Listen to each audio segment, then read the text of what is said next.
not needed. For the commission meeting?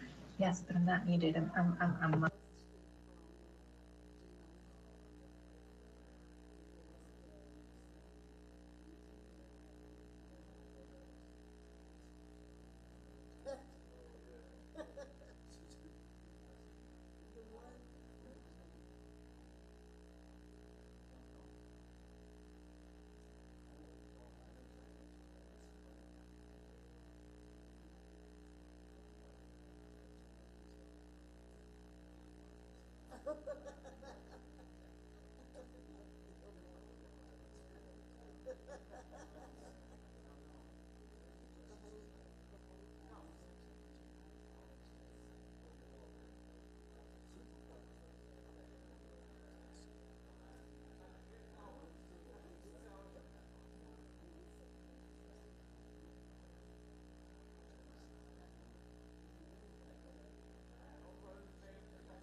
All right, I'm going to call the meeting of the legislature to order. Please take your seats, please. All right.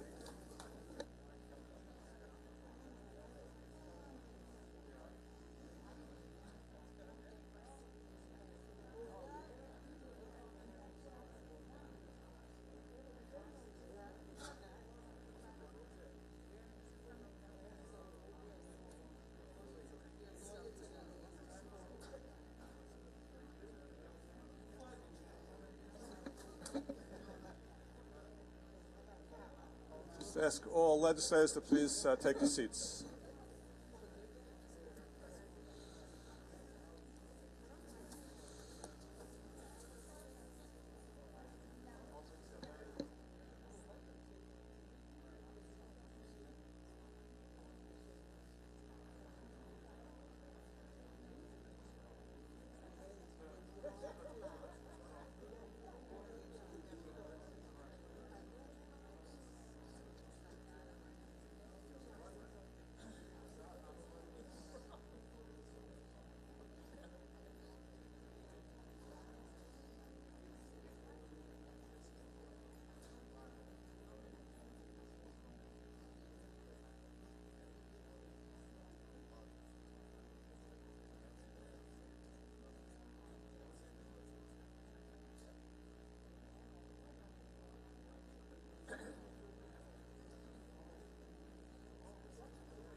Okay, I'm going to call the meeting of the legislature to order.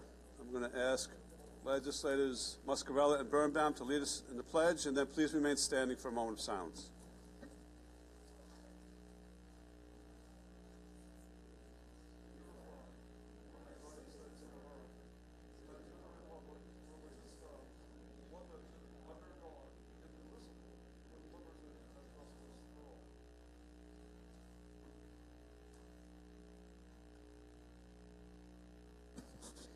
Let us have a moment of silence today for NASA Police Officer Hector Nunez, who unfortunately lost his life in the line of duty due to COVID-19.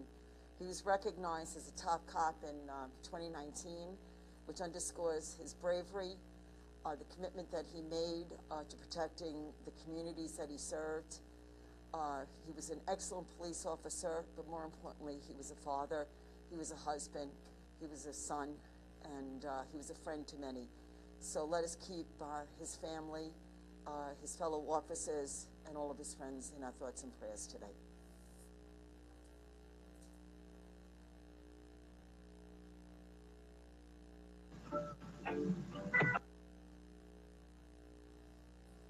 Thank you.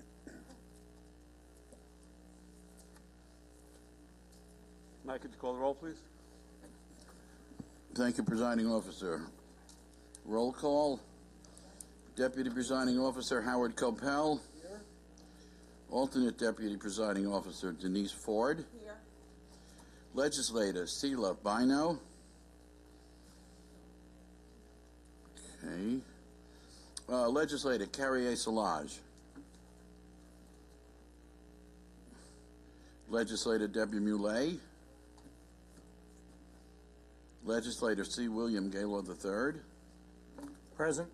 Thank you. Legislator Vincent Muscarella. Here. Thank you. Legislator Ellen Birnbaum. Here. Legislator Delia Dorigi Witten. Is she remote?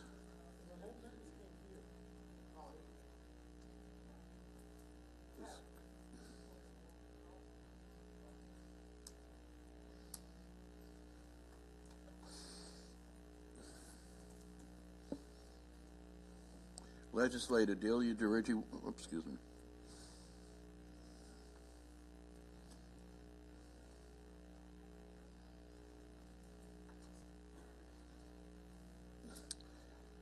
Legislator Delia DeRicci Witten.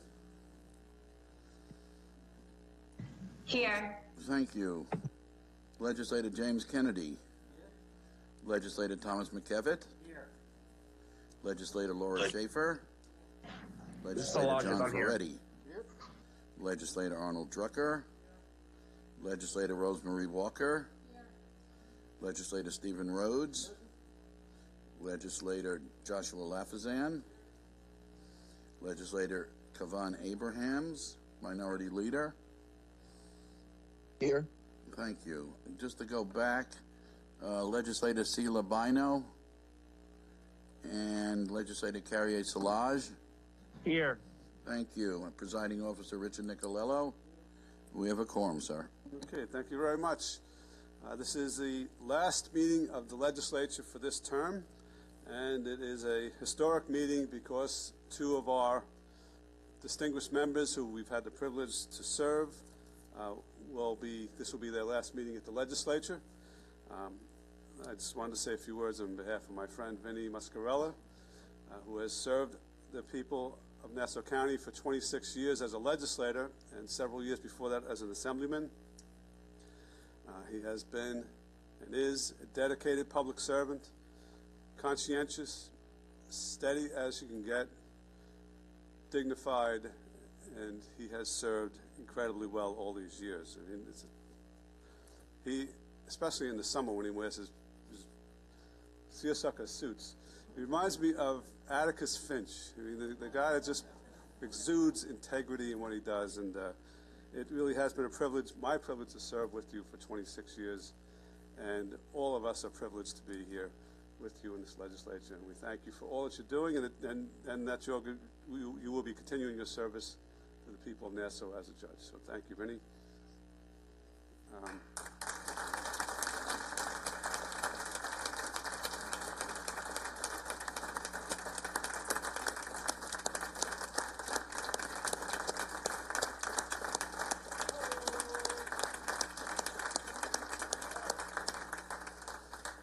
We have been joined by some special guests, friends of yours who were here at the very beginning, including, and I'll ask them to come up to speak if they choose to do so, our newly elected county executive, Bruce Blakeman. I want to mention my brother there, Roger Corbin, who was one of the originals, John Canning, and Judge Darlene Harris. Bruce, the floor is yours. Mr. Presiding Officer, members of the legislature, thank you for giving me an opportunity to be with you today to talk about my good friend Vinnie Muscarella. And I certainly want to wish Legislator Birnbaum the best of this coming future. I was just with County Executive Laura Curran at the funeral of Police Officer Nunez, and I can tell you that our police department did a magnificent job, and we honored him and his service to our great county, and he will always be in our memories. And there are some people here today that it's good to see. Darlene, Your Honor, John Canning and Roger Corbin from the original legislature. And I guess, Rich, you're the last of the Mohicans. You're the last one standing here, but it's great to be here, and also to remember those that came before us, certainly my deputy and my dear friend Peter Schmidt, Judy Jacobs, who was the majority leader, who served with me, who was a great person, Barbara Johnson, a great advocate for her district, and Ed Oppenheimer. They're not with us here anymore, but they have left their mark on this great institution, this legislature. I can tell you this. We were probably not as good as you guys are because you're a lot more sophisticated and smarter than we were. But I can tell you we had a lot more fun in the beginning days of the legislature because we had no act to follow. So we kind of made it up as we went along. But let me say this about Vinnie Muscarella. Vinnie has always been a great public servant. He really represented his district in a way that they always had someone here at the legislature that would fight for them. And Vinny was also a counsel to me when I was presiding officer, as I know he has to all the presiding officers that came after me before Rich. And I appreciate you still have my bar mitzvah picture up on the wall. But Vinny, I just want to say to you, I appreciate your friendship. I appreciate your leadership and the fact that I always had somebody that I could call upon for sound, clear, measured, calm advice. And I think you're going to bring those qualities to the bench.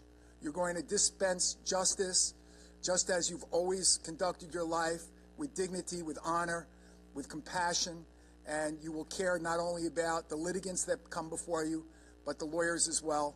And on behalf of a very grateful Nassau County, I want to wish you all the best in your new role. And I want to say to each and every one of you in the legislature, I really look forward to working with you going forward. I think we can do some really amazing things together. So Merry Christmas, happy and healthy and prosperous New Year to each and every one of you. And God bless you all, and God bless America. Thank you.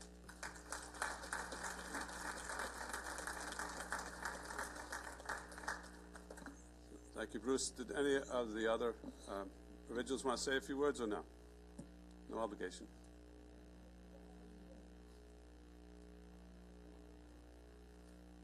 You going to give us a tune, John? Roger could sing with them. Yeah, I Roger would can be sing happy with us. to. It's the most wonderful time of the year.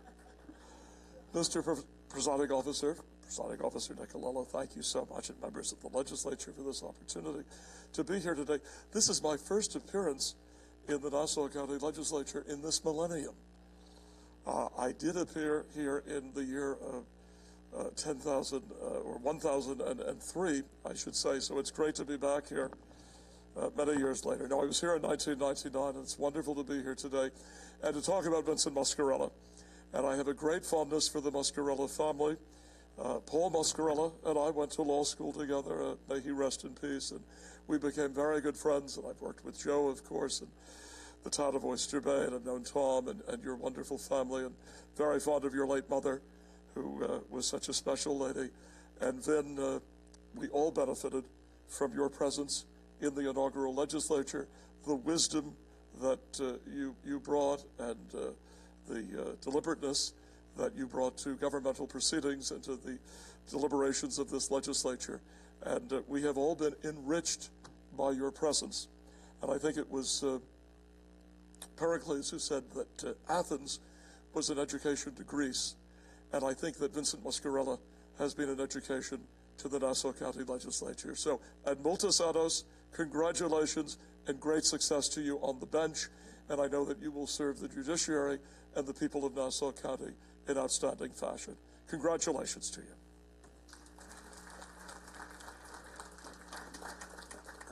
I believe that's the last time someone quoted Pericles was probably John Canning 20 years ago.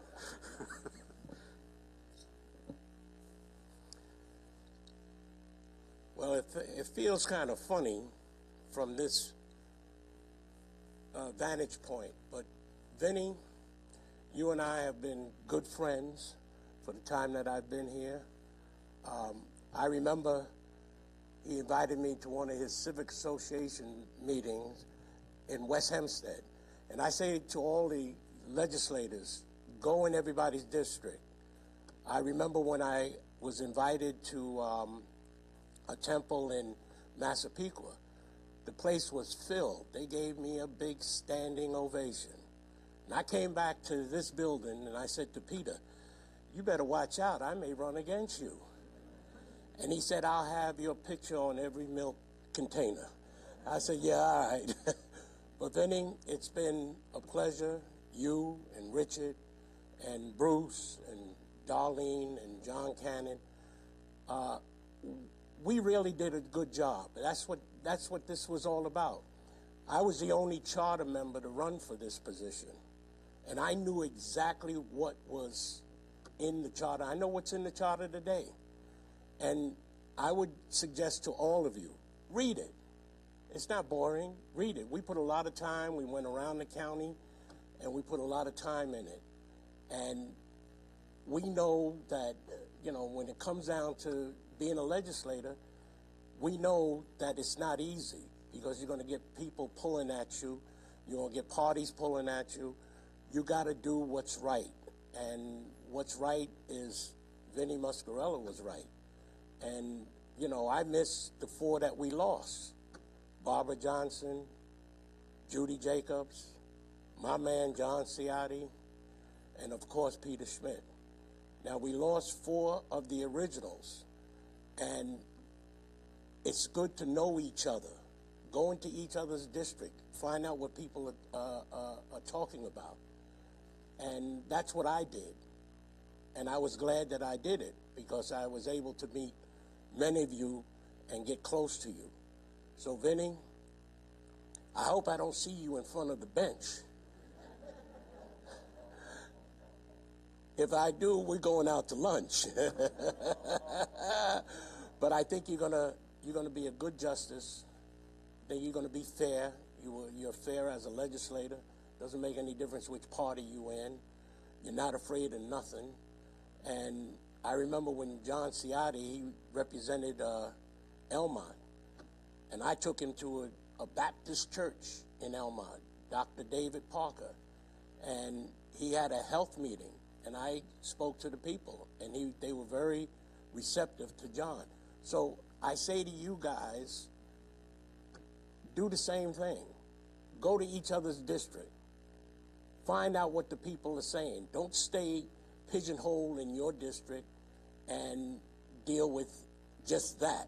Because this is a county. You represent this county. This county has a lot of problems. And I wanted to tell Bruce, you know, when I sat there the first 8 months, and Richard, you and Vinnie know, I didn't vote for one tax certiorari. And they looked at me and said, are you crazy? And I remember Bruce got real mad. I wish he was here to hear this. He got real mad, and he told his caucus, vote with Roger. It was something like $1.2 million tax cert. And it was out of Westbury. So he said, yeah, vote with him. I voted against it, and they did too. And so me and Bruce Nyman, we looked at each other and said, he ain't one of me. He ain't never gave me a penny. Good. He got a phone call right after the meeting, and the next meeting, it was on, and it passed. But I'm just telling you, go in each other's district. Don't be afraid. Go in each other's district, listen to what people are saying, because you represent the whole county. And Vinnie represented his district very well. Richard and Denise, all you guys represent your district extremely well.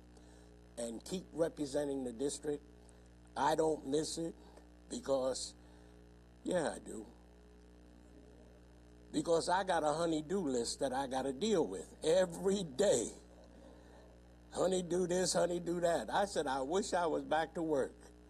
But the point is that enjoy your time here.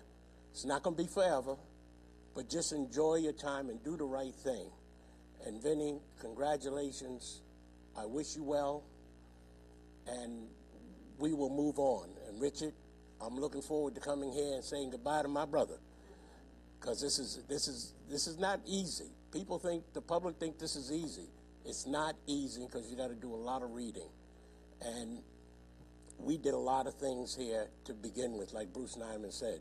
When we were building this chamber, we were hassling on who's going to sit where and how we're going to sit. And we didn't care, but we got it going. And so I say to all of you, you know, just keep doing the right thing. It's not going to be an easy task. You're going to have to work with this new county executive. You work with the last one. She was very good. And then we go from there. And we know that this legislature is going to do a great job for the residents of Nassau County. And we'll go from there. Thank you, Vinnie. Thank you for being my friend. Thank you and your family and your late mother and your brother. Thank you guys. You guys really made me what I am today.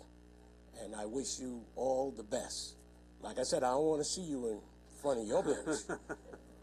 I want to see you in a restaurant. Thank you so much, Vinny, and best of luck. Thank you, Roger. Yes.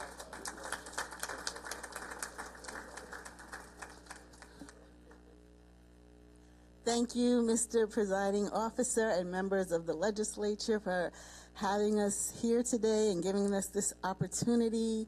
I'm a woman of a very few short words, but I'm so very happy to be here to honor my former colleague, Vincent Muscarella. We served 2 terms together, and it was indeed a pleasure. I look to you for guidance because you had that wisdom from being on the assembly, and you were always there to help me and to guide very willingly, and I appreciated that. And I know that you're going to be a great asset to the district court, and I congratulate you and wish you the best of luck. So, Minority Leader Abrahams.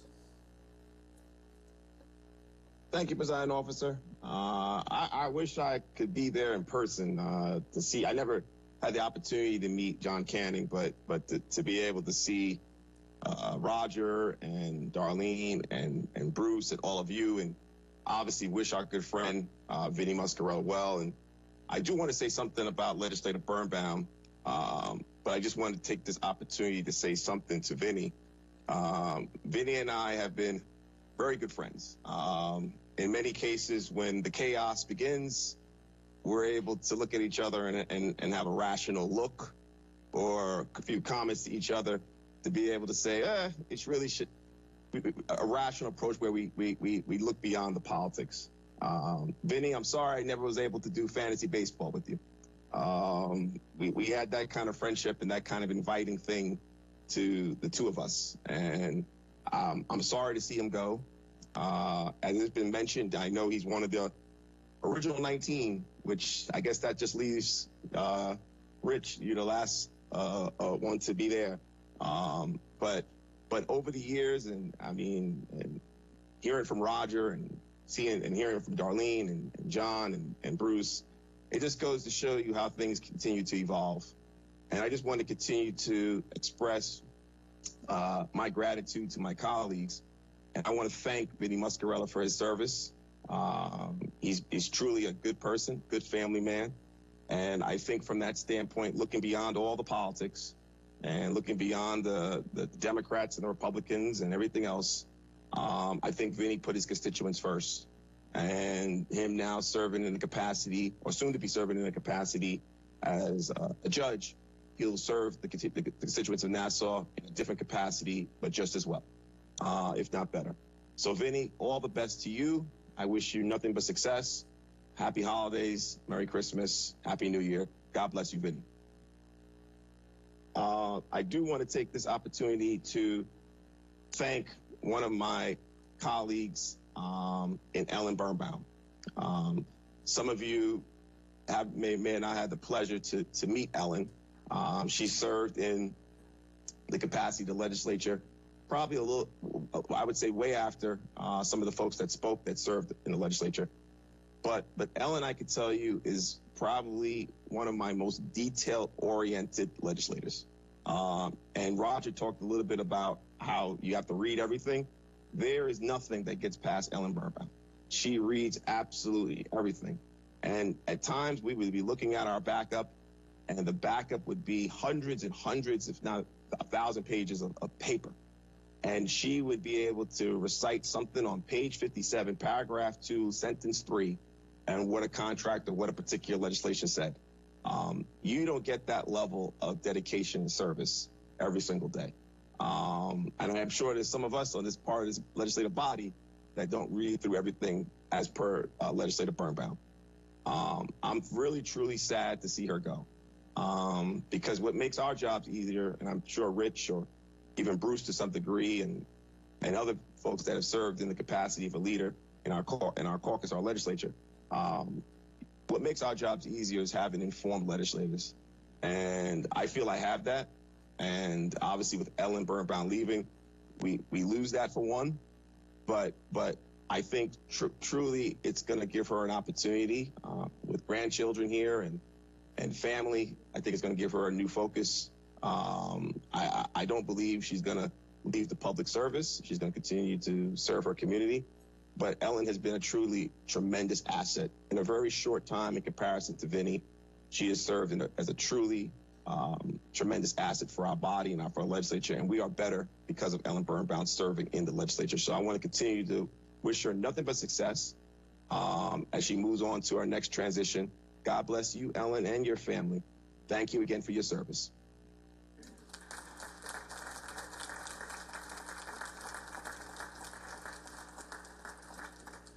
Would any other legislators like to be heard? Yep. I've had the pleasure of working with Vinnie Muscarella now for 18 years, which I can't believe. And actually, I think Vinnie, in almost all the time that I've served, we always sat next to one another because we were side by side when I first started, when we were in West Street. You know, Roger was on the upper level. We were the lower level legislators. You remember that, right? So, and I have to say that, yes, what everybody has said about Vinnie, he's an absolutely brilliant individual, somebody who's very kind and very understanding. And especially for me, when I first got elected and I was like, you know, ready to tackle the world and I was going to change everything and like just really I had a lot of passion in me and you know, you realize that not everything should be said out in public. And so Vinnie very quietly and very kindly, instead of correcting me or telling me not to do something in front of our caucus, would always pull me aside and say to me, let me explain something to you. And he'd tell me, you know, if I went out and said this, what would be the outcome? And he had me think everything through. And for me, we were talking about this the other day, and I think that in that sense, he taught me a lot, and he also helped me from making a complete fool of myself out on the dais and in public. And I will always be indebted to your friendship, your kindness, and the understanding that you showed toward me, especially when I came in. And it was a lively group of legislators on both sides of the aisle. You know, I benefited from, you know, him and Rich, actually. They were both very steady individuals. And I used to tease Judy Jacobs. You know, we'd go out for lunch, and it said, you know, Judy, I always feel that whenever your caucus door opens up, it's almost like that cartoon from Bugs Bunny, where everybody's in this one big cloud and they're all like fighting. And she'd say, yes, she had very, very passionate legislators that worked with her. And so, Roger, you were one of them. That. But, you know, it was a lot of fun. We really had, it was like very, very wonderful times over in West Street. And here we are here in the new headquarters. And Vinnie, I'm going to really miss you. But, you know, I just think you're so well deserved of becoming a judge.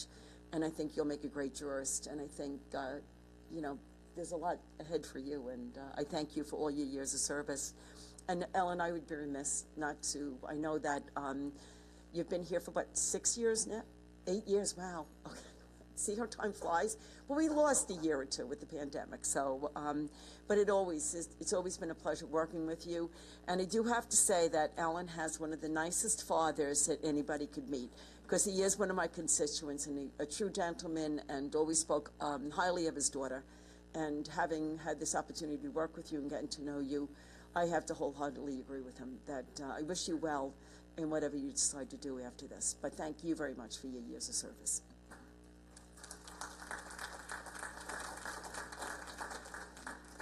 Among all the speakers here, I feel like a newbie. I've only been here 12 years.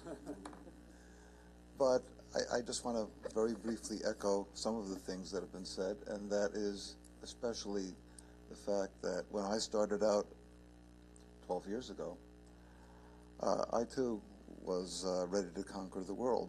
And Vinny's a very calm person, very laid back, but understands what's going on, understands the politics, and understands, more importantly, understands people. And that was especially valuable, especially when I started, and that hasn't stopped. And I'm going to miss that counsel, that wise counsel, and the friendship that I've tremendously enjoyed. Ellen, also, you've been a lady, pleasure to work with. And calling someone a lady is one of my highest compliments. I appreciate having had the opportunity to work with you. Don't be a stranger. Hopefully we'll see you around. And congratulations to both of you for moving on and on to bigger and better things, hopefully.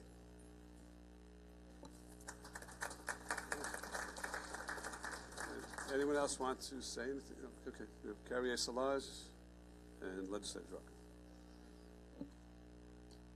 Good afternoon. Good afternoon to everyone. I would like to first thank my colleague, Mr. Muscarella, for his service.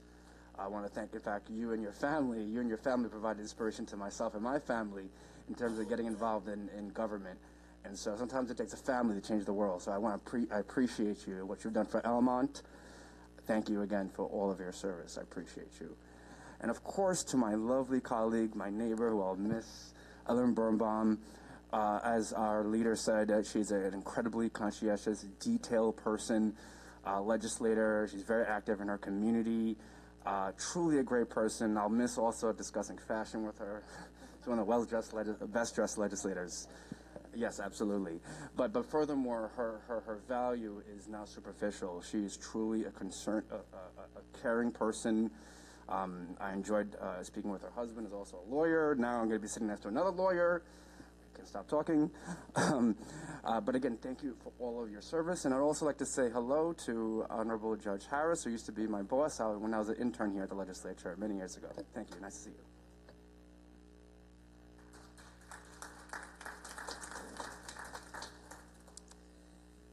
Thank you, Presiding Officer. First, I'd like to congratulate Vinny. I'm going into my 6th year, and in all of my time here, Vinny, I've always recognized to be someone who had true integrity and honesty. And we would talk, and sometimes there were some issues, and we would discuss them almost like as fellow lawyers, and we try to get down to the nitty-gritty of the issue without the politics. And I always felt I could talk to Vinny about that. And, I've gotten to know Vinny, but I know Vinny's family really well because his brother Joe and I are very close friends for probably more than 35 years. And through Joe, I've gotten to know the whole family, and it's a great family. And your public service, your whole family is dedicated to public service. And it's really an exemplary family. And I'm honored to have known you. I want to thank you also for your service to this legislature and to the communities that you represent. And I wish you the best of luck. As a lawyer, I couldn't think of someone who is more evenly balanced with integrity and honesty to serve on the bench than you. And it would be an honor and a privilege if I had to go before you. And I think many lawyers would feel the same way. And I wish you the best of luck on the bench. To my right, I am sad to see my friend Ellen Birnbaum go, but I have to tell you, my first year on this legislature, she was invaluable to me because I didn't know what the heck I was doing, but I would reach over to her and she would tell me things and she would give me little tidbits of information, and it was invaluable, and I'm truly indebted to her. And then through that, we developed a friendship. She comes from a great family. She has a great family. We'd swap photos all the time about our respective families. And what Kavan said about her dedication and her thoroughness in preparing for every session is true. And she's been an asset to this legislature and certainly a tremendous asset to our caucus. And I'm going to miss her, but I wish her the best of luck, Ellen.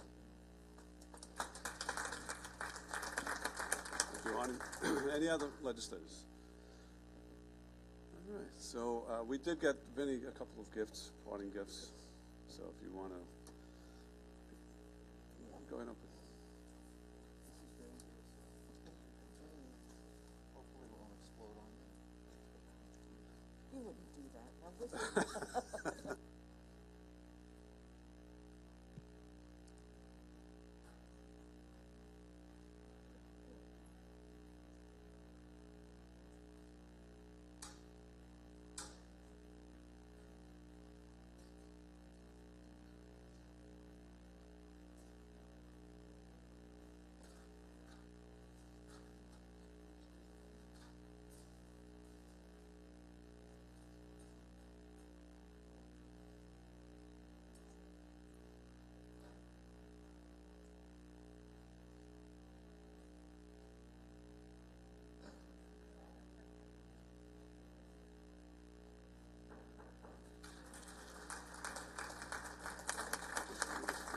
figured you might need that. And then it's just a print behind me, too.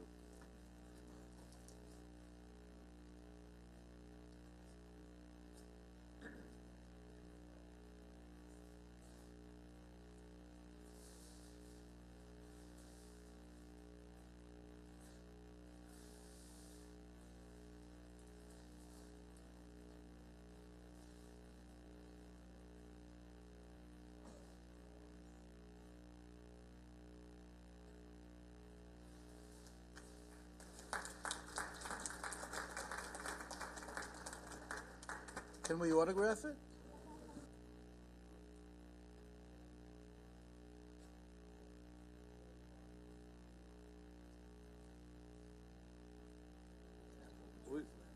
We were going to get you a picture of John Adams because some of the younger legislators think that you and I are as old as John Adams, and so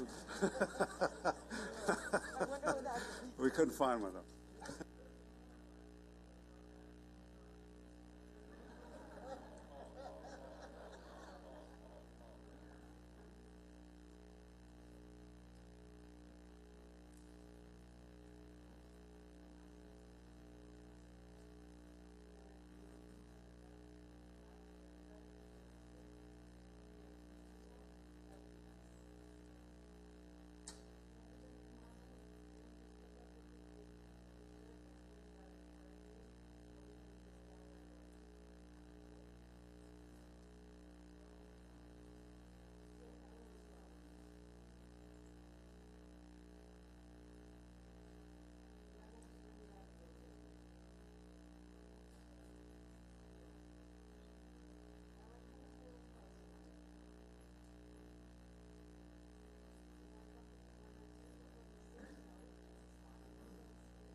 Okay, we have another distinguished member of the county family who is retiring at the end of this year as well, and it's someone who's served this county and been the liaison with this legislature to the health department in many ways. And we are very, very sad to see her leave, but appreciate her many, many years of service to the county, to its residents. And that's Mary Ellen Lorraine, who's be leaving from the health department this coming December 31st.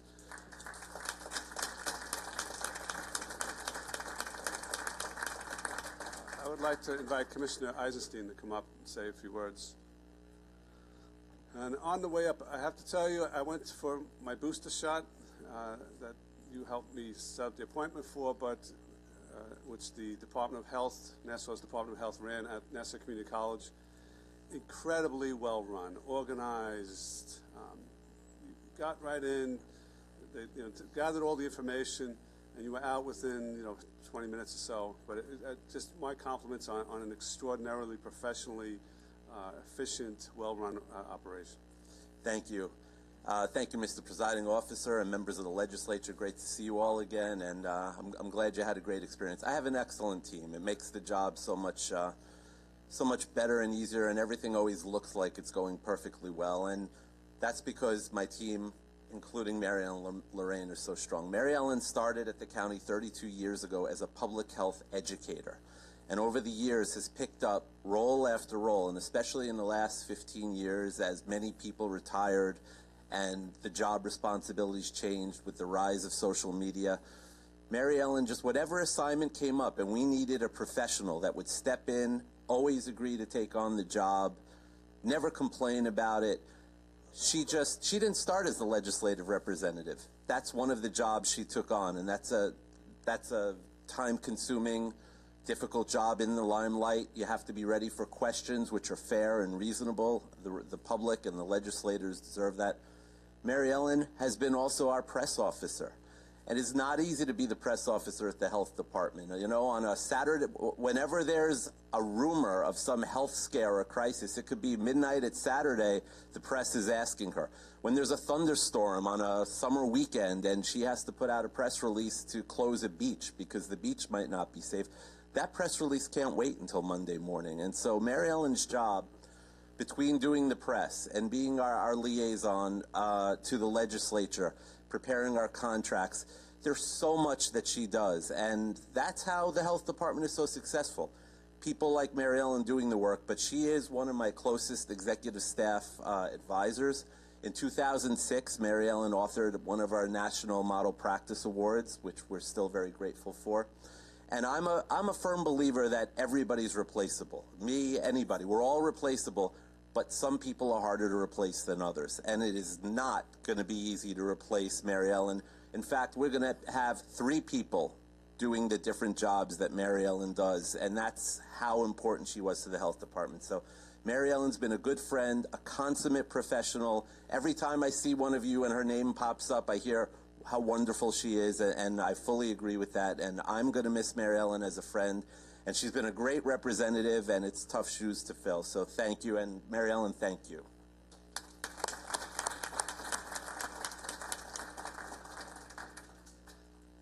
And Mary Ellen, on behalf of the legislature, I just want to thank you for all you have done, being here at all of our meetings, taking phone calls, substituting for Dr. Eisenstein when he couldn't be there, especially during COVID times when we had our conference calls. For the so many jobs, as Dr. Eisenstein explained, that you do, that you really worked 24/7, and we cannot thank you enough for that. You know, many, well, obviously us on the legislature, we know our job is kind of 24/7 also, but many jobs are kind of a 9 to 5, Monday through Friday, but yours was not like that. And, you know, when we had questions about the beaches, or we had questions about a restaurant, or we had questions about anything, you were always there to answer those questions for us. And coming before the ledge, every ledge meeting, that isn't always easy either, because so many times you were put on the spot, but you were always prepared. You always treated us with just utmost kindness, and certainly took care of our residents with that same attitude and demeanor continuously. So we just thank you so much for that. We will miss you. As Dr. Eisenstein said, you were, you know, some people's shoes are easy to fill, but yours will be very hard to fill. And to know that 3 people need to be hired to replace what you do says a lot for what you do. And I think for me and for many of us, I will truly miss your friendship, because I could call you for anything, not just related to the county, but other questions that might come up. You were always there, and I will miss you terribly, and I know that's how the rest of us feel. So we do have a citation for you, signed by every one of the legislators here, and we'd like to present this to you, and also a bouquet of flowers. Thank you, Presiding Officer Nicolello, Health Chair Walker, and the entire legislature. I'm actually very nervous before you right now. I don't know why. I've been doing this for a while. I was born in Nassau County in Legislative Roads District. I was even born at Meadowbrook Hospital, so it was meant to be an honor and a privilege to have served Nassau County for 32 years, all of which was at the health department. I wanted to go into public health at a very young age. And I'm not completely going away, because I did sign up for the Medical Reserve Corps as a volunteer. So I'm still volunteering at the health department. Thank you. Thank you. Mary Ellen, if you come up here and join us in a photo, and Dr. Eisenstein, you're welcome to join us also. Do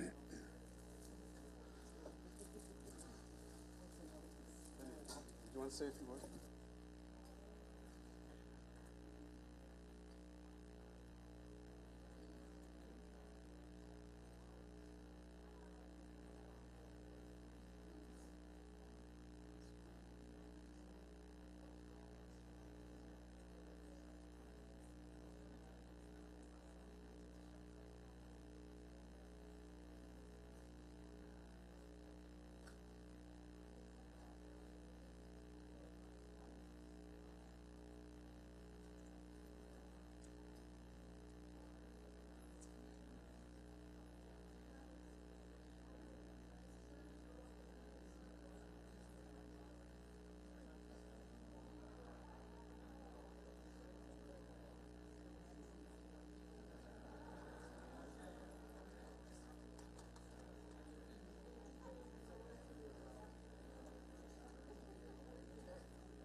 Actually, I neglected to,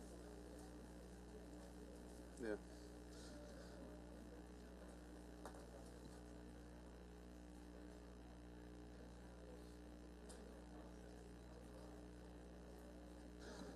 Mariola, yes, I just want to thank you as well. I know that this is your last meeting, and I'm sure I speak for all of us, but you are the very best photographer we've had. So, I mean, you have a way of putting people at ease, making people laugh, and giving out commands that we had to obey, so which we did. So thank you also, Mariola, for your service.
Okay, Legislator Birnbaum, would you like to say a few words?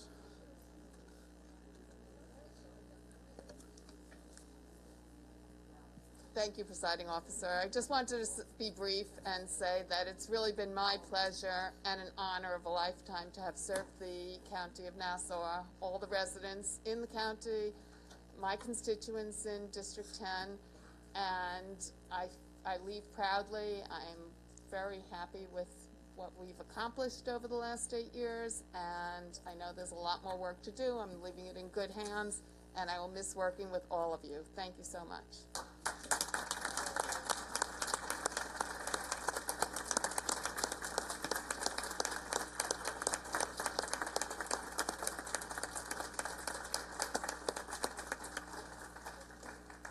Legislator Muscarella. Oh boy. First, Rich, you win. Or if you're thinking the other way, maybe you don't. Over the last 26 years, it's been my privilege to serve the residents of the 8th Legislative District, as well as the residents of Nassau County. And I want to thank all of my colleagues, those who came before me and those who will come after me to dedicate their lives to public service. To all of the residents in the county, this is a great county. Let's never forget that. Let's stick together. We have a lot of work to do, and we've done a lot of work. For me personally, over the years, the 26 years, I think I've been most proud of a couple of bills that we managed to sponsor. One was the first smoking ordinance in the county, and the other was moving the Nassau County Medical Center to a public benefits corp in order to allow it to continue to serve its public mission of serving those that perhaps couldn't take care of themselves and couldn't afford other health care. I've learned a lot sitting up here during what sometimes are overly long meetings, and that is the benefits of being brief. There are those who believe that because I am a quiet person, that perhaps I live by the adage that's been attributed to sometimes Mark Twain, sometimes Abraham Lincoln, that it is better to remain silent and be thought of as a fool than to speak and remove all doubt. But I say to you that I've tried to understand and live by the following, that we learn more by listening and acting than by talking. And perhaps that's my message to all the servants in government, that we should listen a little more and maybe talk a little less. I want to extend to all of those staff members who have been behind the scenes sometimes, the clerks, the legislative aides, the financial people. Thank you so much. You make all of us look good. And for the councils, Ed and Chuck and Peter and Chris, you've managed to keep us going in the right direction. You know, it's been said that I come from a family that's been long involved in politics and government service, and that's true. And my dad always taught us that public service was a noble and honorable profession, and I've always tried to live up to that. I want to leave you with the words of a philosopher, sometimes poet, but perhaps the greatest boxer that ever lived. He said the following: service is the rent you pay for your room here on earth. And I believe that. And going forward, this legislature has a great future. I want to congratulate you. God bless you all. God bless this county, and God bless America. Thank you.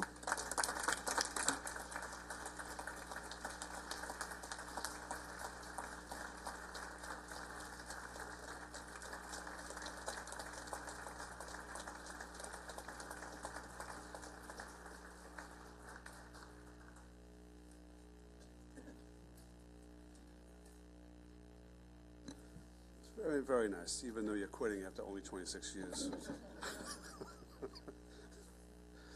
We're also losing another member of the Nassau County family who's going to be retiring this year, who, again, many of us have relied upon here at the legislature for helping our constituents, moving along projects, and generally just doing the best we can for our constituents. But I'd also want to congratulate Brian Schneider, who is our Deputy County Executive for Public Works and spent many, many years in our Public Works Department.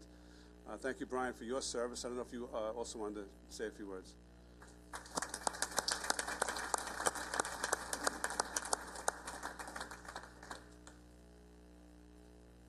Thank you, Presiding Officer.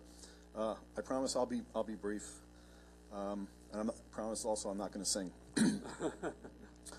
So yes, I can confirm that I'm going to be retiring at the end of the year, and I wanted to go on record to thank all my colleagues and my coworkers, not only in DPW and Parks, but all those across the numerous departments in the county that I have worked with over my 33 and a half years. Many of them are still sitting here from those first days of the county legislature and even the Board of Supervisors meetings. I'm turning the page on this chapter of my career, and I'm not really sure where my path will lead, but I'm hopeful to remain involved in the important initiatives related to water resources and the environment in Nassau County, which have been a passion of mine.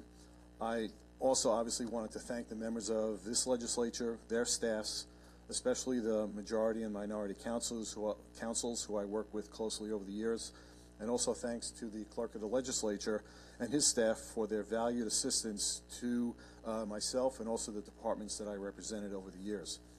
I strive to be professional, respectful, and informed in my dealings with this body, and hopefully that has showed. And I wish you all nothing but good health and success going forward.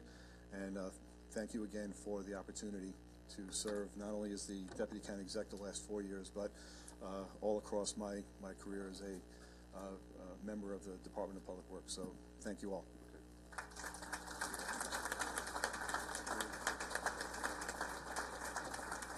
Thank you, Brian. There are many, many projects in this county that have been completed and will be completed in the next few years that owe their completion to the guidance of Brian, and I think ultimately, when he looks at his body of work, I think he can be very proud of the things that you've accomplished here for the county and the county's accomplished. Thank you. All right, so let's move on to the public comment portion of our meeting, and we have two slips in right now. One is for, appropriately enough, Neil Lewis from the Sustainable Institute at Malloy College, also a member of the Charter Revision Commission, way back when. Way back when. Good afternoon, County Legislature. Neil Lewis. I'm with the Malloy College Sustainability Institute, and I feel a little at a loss to actually have this opportunity to stand in front of the legislature and speak. It's been so long. It's a good thing.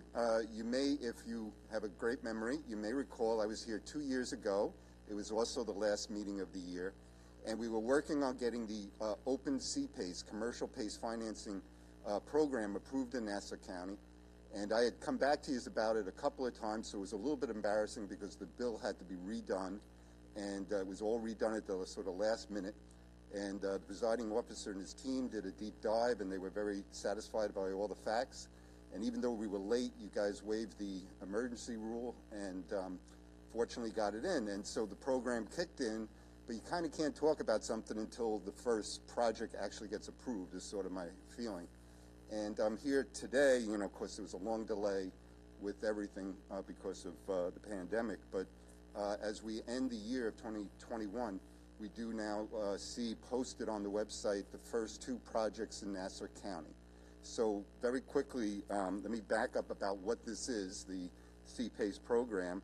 And I don't have the specifics, so I can't tell you which legislative district the two projects are in. I just know they're in Nassau County, and I would expect we'll know the rest in about 2 weeks or so. It appears normally what they do is the financing institution puts out a press release that'll say the name of the company that actually got the financing. But right now we just know that it's two projects, one for $1.5 million and one for $985,000. So these are two significant development projects generating revenue in the county of Nassau that would not be possible but for the program that this legislature unanimously approved a couple of years ago. So I wanted to put that on the record. And, I have a handout that explains all this that I would love to share.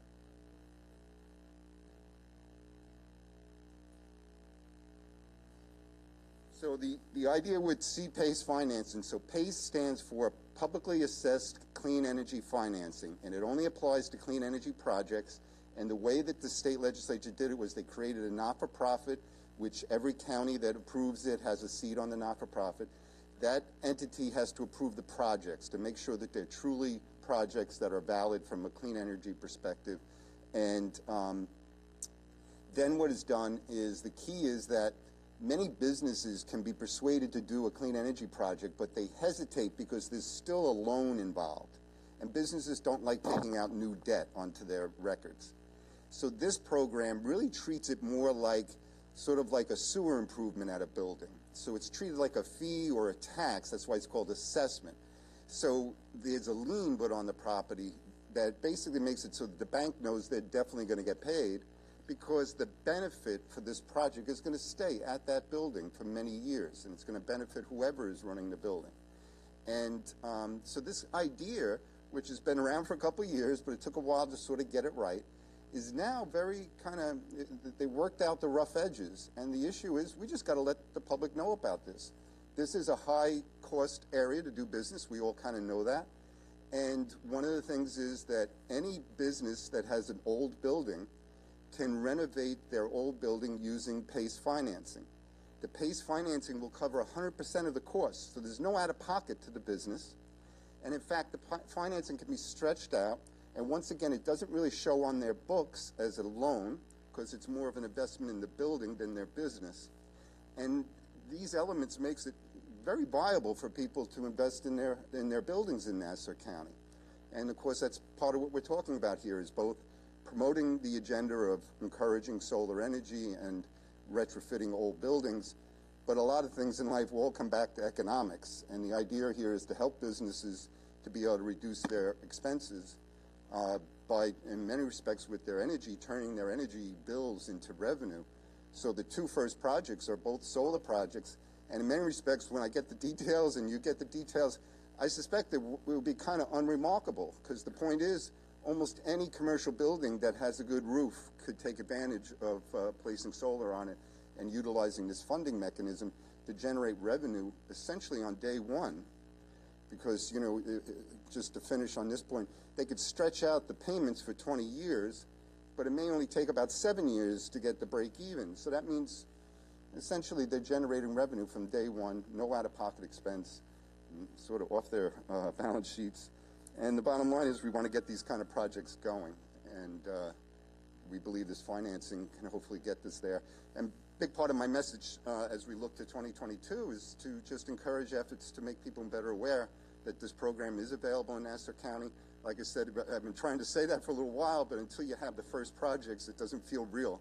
But now we do. So hopefully, and this is something that maybe some of the legislators here would like to help get the word out, because it is a program that I think you should all be proud of helping to set up here in Nassau County. Okay. Thank you, Neil. Thank you so much. Thank you. Rita Maraday.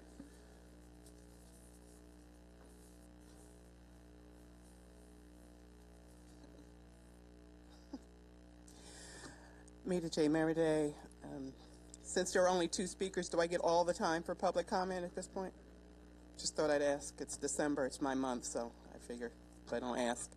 I'm going to put out my wish list, and I think I will try to accommodate, I think, one of the earlier speakers who wished for shorter meetings, so you won't get too much commentary from me because, again, this is birth month, so much as I don't mind hanging out with you guys once in a while, this month isn't it.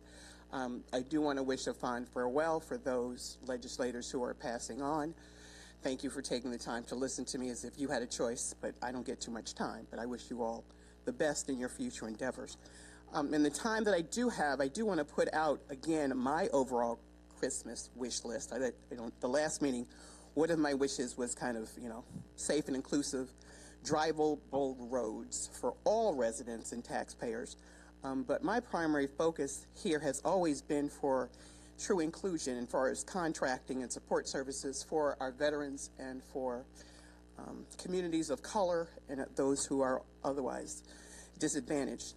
I have yet to see, as we're going into 2022, any real documented figures out of Nassau County for all the billions that we have in our budget that we are truly being inclusive. And I find it inclusive sometimes means that you're doing somebody a favor for work that they have not done.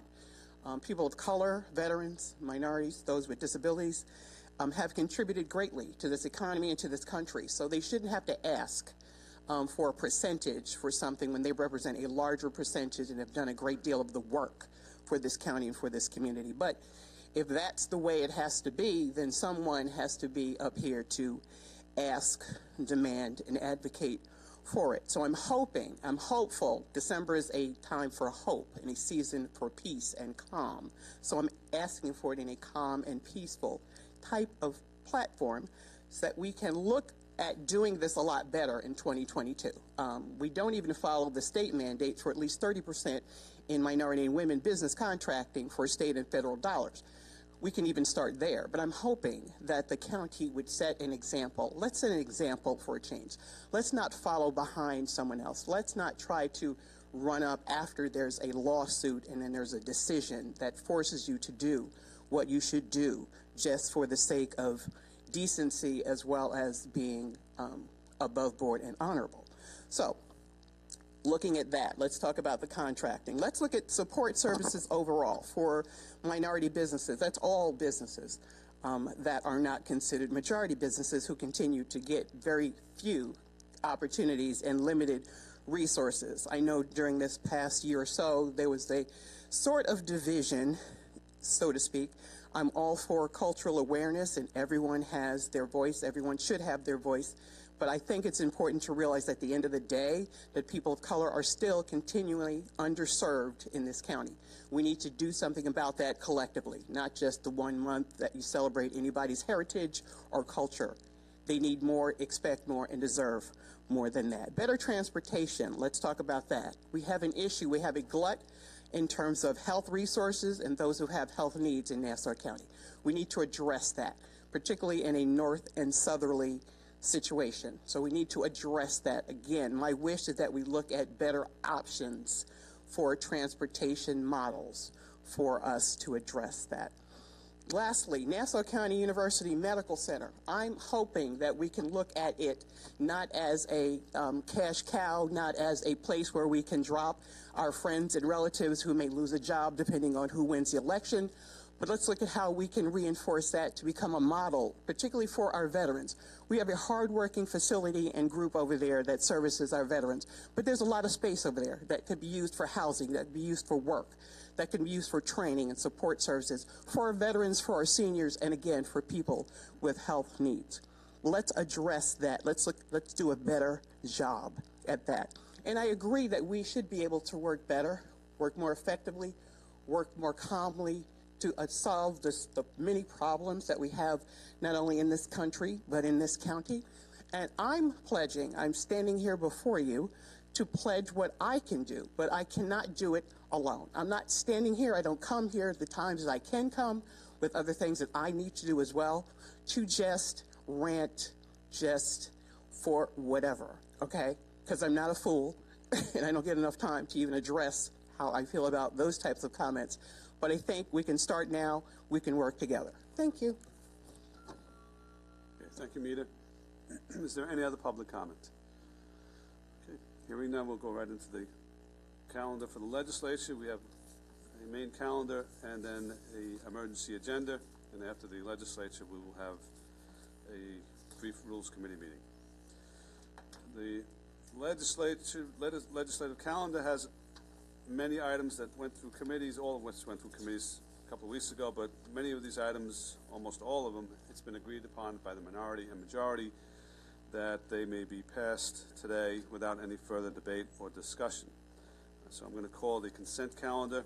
Item 1, Ordinance 117. 2, Ordinance 118. 3, Ordinance 119. 4, Ordinance 120. 5, Ordinance 121.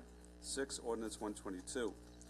7, Ordinance 123, 8, Ordinance 124, 9, Ordinance 125, 10, Ordinance 126, 11, Ordinance 127, 12, Ordinance 128, 13, Ordinance 129, 14, Ordinance 130, 15, Ordinance 131, 16, Ordinance 132, 17, Ordinance 133, 18, Ordinance 134, 19, Ordinance 135, 20, Ordinance 136, 21, Ordinance 137, 22, Ordinance 138, 23, Ordinance 139, 24, Resolution 209, 25, Resolution 210, 26, Resolution 211, 27, Resolution 212, 28, Resolution 213, and 30, Resolution 215.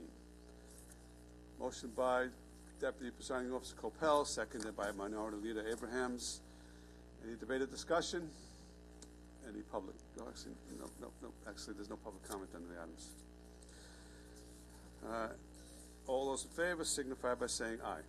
I have public Those comment. opposed? Oh, you have to vote first? No, actually, there's no public comment on the items, but if you wanted to add a few Oh, words, I thought you wouldn't have to debate. I thought you'd allow. I just had a quick question with regard to ordinance 117, number 1. As far as the transfer, is it, in fact, is this being transferred to the village of Freeport?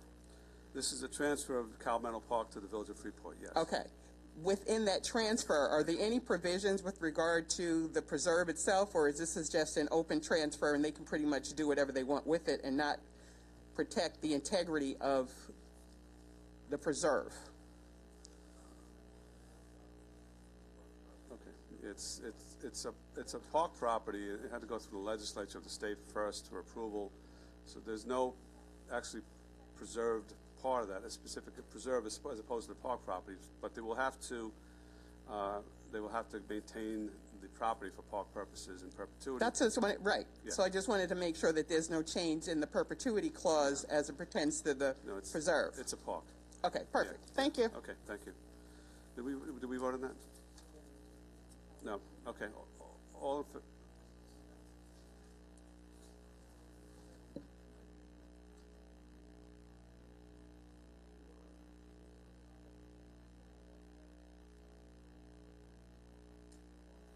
All those in favor signify by saying aye. Aye. Those opposed? Carries unanimously. Okey-doke. 29, Resolution 214 is a resolution to amend Resolution number 387 of 2008 as last amended by Resolution number 157 of 2020 to designate newspapers to publish and identify the real property listed by school district number on which real estate tax liens are subject to sale by the county treasurer for unpaid taxes. Motion by Legislator Walker, seconded by Legislator Birnbaum. Any debate or discussion? All in favor? Oh, yeah, you're right. No debate or discussion, but we do have an amendment in this item. We need an amendment which will state that the Five Towns Jewish Home and Freeport Herald are added as designated papers, and the Freeport Baldwin Leader is removed as a designated paper. Moved by Legislator Coppell, seconded by Legislator McKevitt. Any debate or discussion on the amendment? Nope. All in favor of the amendment signify by saying aye. Those opposed? Aye. Amendment passes unanimously. Now we have to vote on the item as amended. All in favor of the item as amended signify by saying aye. Aye. Those opposed? Aye. Carries unanimously. So that concludes the main legislative calendar. We have a number of emergencies. I'm going to call them in general together. With the consent of the minority, we're going to waive reading of each and every one of these items.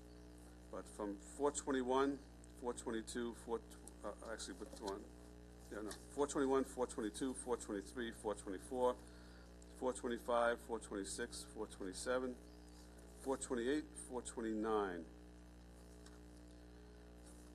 These are emergency resolutions which to authorize the assessor of the County of Nassau to extend on the annual assessment roll of the County of Nassau for the year 2022 for the Town of Hempstead and the Town of Oyster Bay, amounts assessed by the town boards of the towns for construction or reconstruction of sidewalks, as well as for survey and or demolition and or securing unsafe premises and or clearing costs pursuant to the town law. Need an emergency need a motion to establish the emergency, moved by Legislator Drucker, seconded by Legislator Muley. All in favor of establishing the emergency signify by saying aye. Those opposed? Aye. Emergency is established.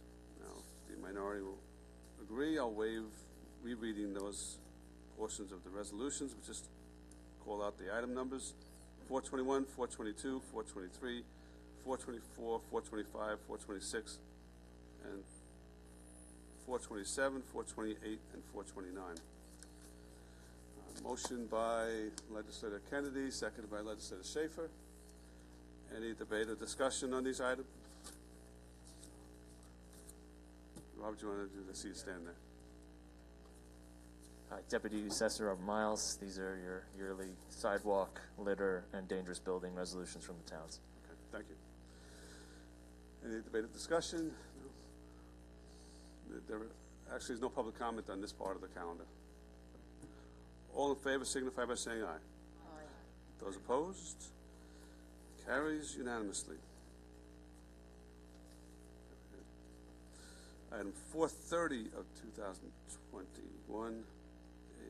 Need an emergency to establish a resolution to authorize the county assessor and or the county treasurer and or the receivers of taxes of the town of Hempstead to wholly exempt certain real properties situated in various school districts. Motion to establish the emergency moved by Legislator DeRigi Whitten, seconded by Legislator Walker. Any debate on discussion on whether to establish the emergency? Hearing none, all in favor of establishing the emergency signify by saying aye.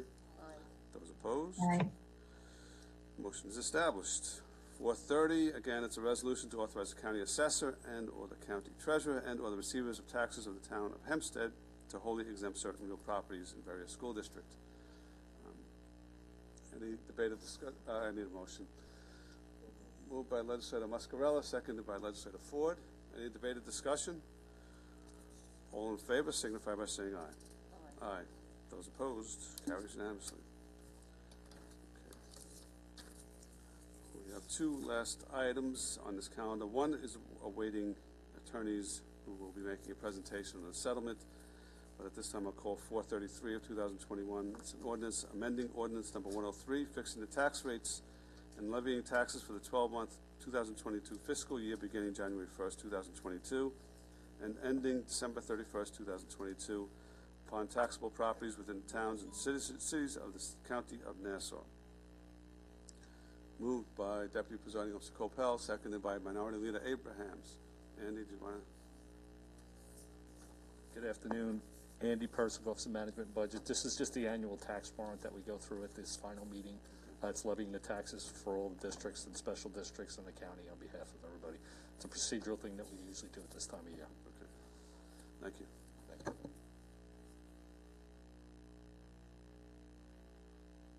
All right, we did a vote on the emergency.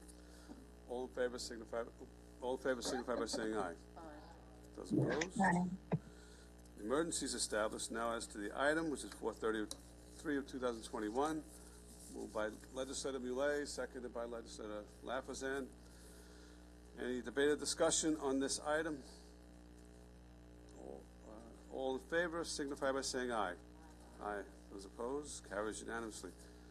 I am going to be putting the legislative meeting into recess until those attorneys arrive.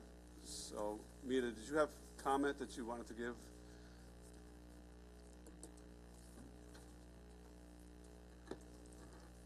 Yes, thank you, Presiding Officer. I just wanted to, again, just for clarity, particularly for the public, in terms of how this information, particularly for emergencies, gets translated or transmitted to the public for at least any type of review or discussion. I can understand if you just got it before the meeting, but again, this does impact residents, and particularly my question as it pertains to the roads. I just wanted to know, is that just a general allotment that's going to the towns, or are there specific roads that needed this emergency presented now to be fixed? Particularly since in the town of Hempstead, there are significant issues with regard to challenges as far as roads getting fixed. So I can talk to this gentleman's sidebar, but again, that is a pressing concern for many residents to have that issue addressed. Robert, do you think you could respond to that? I believe these items relate to specific roads. It's not general road improvements in the towns. Okay, so would I be able to get a copy of that list as far as those roads? Yes. Okay, great. Thank you. Okay, thank you. And just to your earlier point, the reason they're on by emergencies, they came to us at the very last minute, especially the tax levy always comes to it at the very last minute, which is why it comes on by emergency.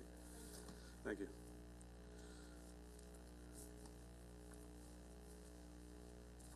Mike, I'm going to call the Rules Committee to order.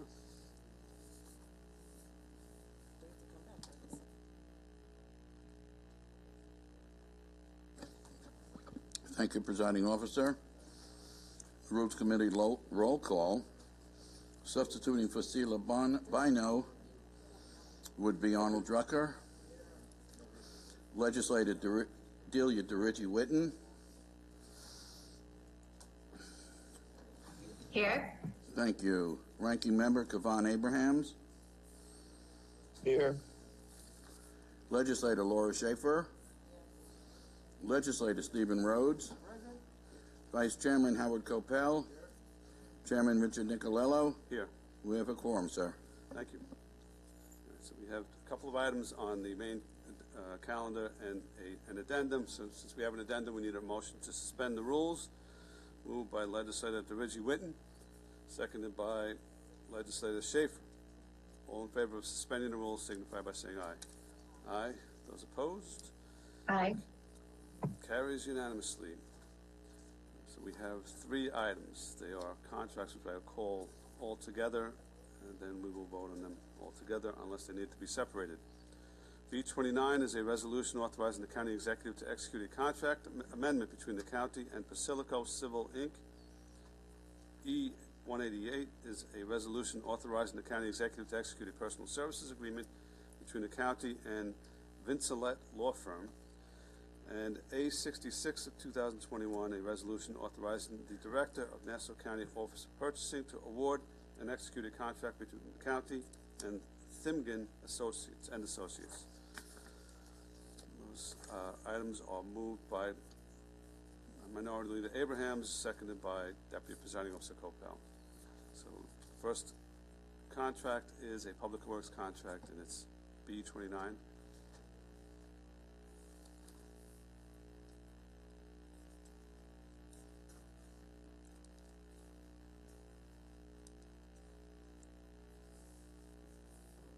Good afternoon, legislators. Jane Hodak, Nassau County Department of Public Works. Hello, Jane.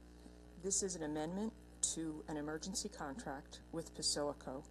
Basilico did emergency work for the county immediately after Hurricane Sandy.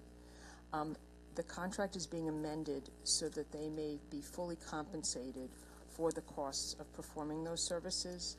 And what the amendment does is it allows for the payment of sales tax that they incurred on consumable items. Normally when we do contract work, a contractor submits a bid. With that bid, they estimate the unit of consumable items that they will need: garbage bags, rags, absorbent pads, disinfection, things like that, and that's included in the bid. Because this was an emergency contract in which it was done totally on T&M, time and materials, the bid was not prepared, and so now we are amending the contract to include the sales tax, because normally that's not something that would come before the controller in a voucher for payment, because it's included in the bid, and sales tax on material that's incorporated into the construction is excluded, and we use forms that we pass on to vendors to do that. So this is basically, the purpose of the contract was to, of course, pay them in full for all of the services and work that they provided. This will allow for a clarification to make it clear that they should be paid for the sales tax on those consumable items, of which, given the nature of the work they were doing, was considerable.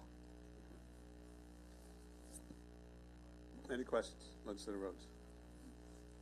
Superstorm Sandy was in 2012. Mm-hmm. So we're talking about 9 years ago. Right. Why now? Because we were trying to work it out with the comptroller and with the vendor for a period of time, and then, quite honestly, I think that it may have been missed by some individuals to be addressed, but we would like to, of course, compensate the vendor for the outlay of money for the purpose of performing the contract work. And what's the dollar amount that we're talking about? Since it's got to be, we must know what the finite amount is. Yeah, it's right? about $30,000. Okay. Thank you. You're welcome. Legislator Schaefer. Hi, Ms. Hodak. I just have a quick question. Do you know exactly where the work was done? Was it throughout Nassau County? Were there certain sites? It was at the Bay Park plant. It was at the flooded facility. Okay, just there. Yeah. Okay. Okay, thank you. You're welcome. Any other questions? Okay, thank you, Jane. Oh, okay, before you leave, Jane. Sorry about that. That's okay. If the county had purchased the materials itself, isn't the county exempt from sales tax?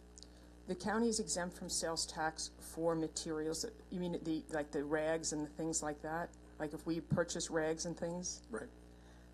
Yeah, I don't really know, but the vendor itself is not excluded from sales tax when it utilizes those types of materials in the performance of its work, and so that's an amount of money that they expend and normally include in their bid price here. So we're just trying to correct this contract so it follows the normal course of compensation to the vendors. Okay, thank you. You're welcome. Anyone else? No? Okay. Richard, Delia Witten, can I ask a quick question? Yes. Sure. Thank you. Do we have any other outstanding contracts? Do we have any outstanding contracts from this time? There's still a lot of work remedial work ongoing at the Bay Park facility. So, in general, this was emergency work done immediately after the impacts of the storm to remedy the plant. But there's still a lot of remedial work ongoing at the facility now. But is there anything? I mean, this was 9 years ago. Do we know if there's any other contracts that are in this state, like that we're still pending from 9 years ago? I'm sorry, I'm having a little trouble hearing you. I'm sorry. Are we aware of any other contracts that are in this situation No. that are still pending from 9 years ago? Okay, thank you.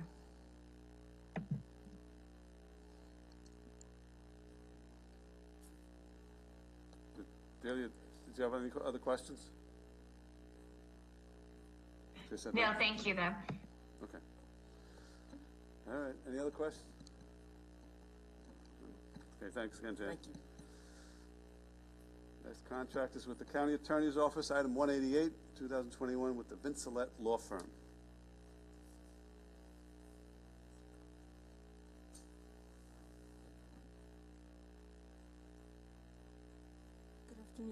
Good afternoon, legislators. Lisa Locurdo. Okay. I just don't know if I can. Okay, got it. Thank you. Lisa Locurdo from County Attorney's Office. This is a special counsel contract to retain counsel to assist the County Attorney's Office in trying a tax certiorari matter. If there are any questions? Any questions? Why do you need special counsel for this? I'm sorry, I couldn't hear you, legislator. Why do you need special counsel for this? This is a high-value property that has a subject sale. It's a complicated trial, and we wanted to use the assistance of special counsel who's tried similar cases in upstate New York with this large mass of land that's vacant and is very difficult to value. And the county attorney's office does not have people with the requisite experience and knowledge?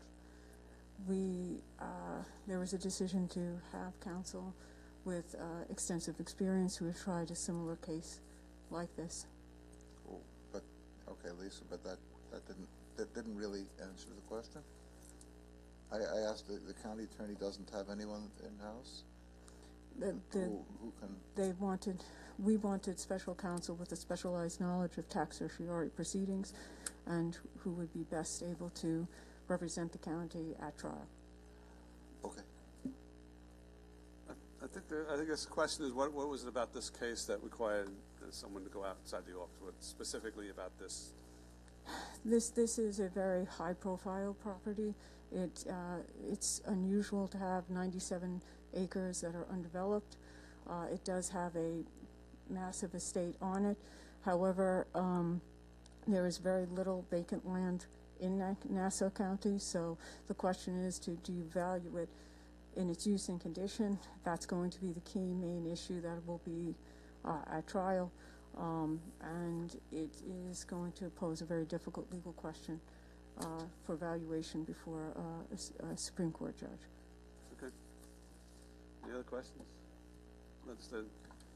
Thank you, Presiding Officer. So, Actually, I will let you ask it, but you're not on the committee. oh, I'm subbing. Yeah. Oh, you are? I'm subbing. Oh, okay.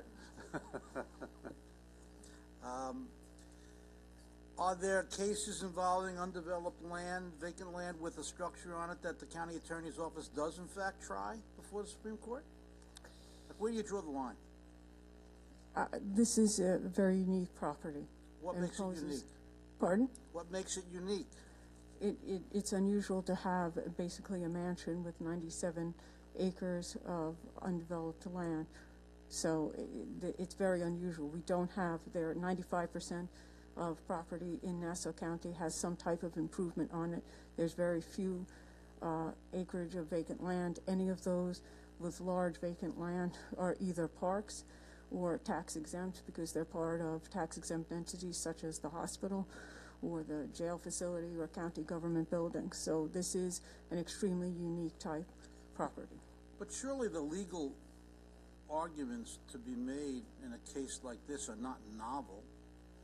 I mean, you have experienced, qualified attorneys who try tax certiorari cases all the time. If it involves 97 acres or 10 acres, does it change the legal arguments that need to be made? The strategy was to pick a counsel that they believe will be best able to defend the assessor's market value placed on the property. And so you're stating for the record that there's not one attorney in the county attorney's office that has the skill or the competence to handle a case like this? I'm not saying that at all, legislator, and I think that would be very unfair to say to not only the tax certiorari attorneys who practice in that area and also the other attorneys in our office.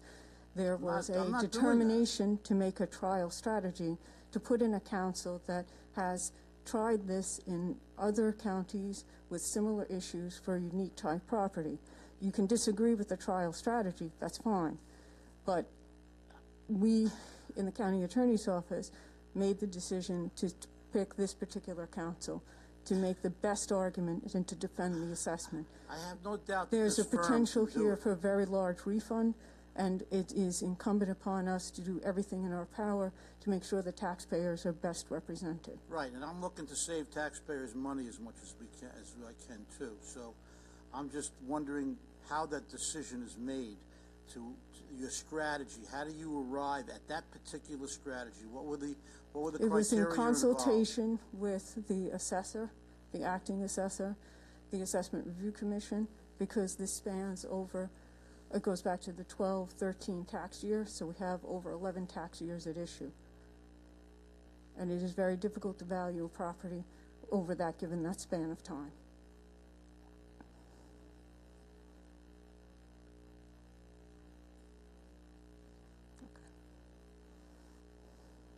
Is there something you want to add?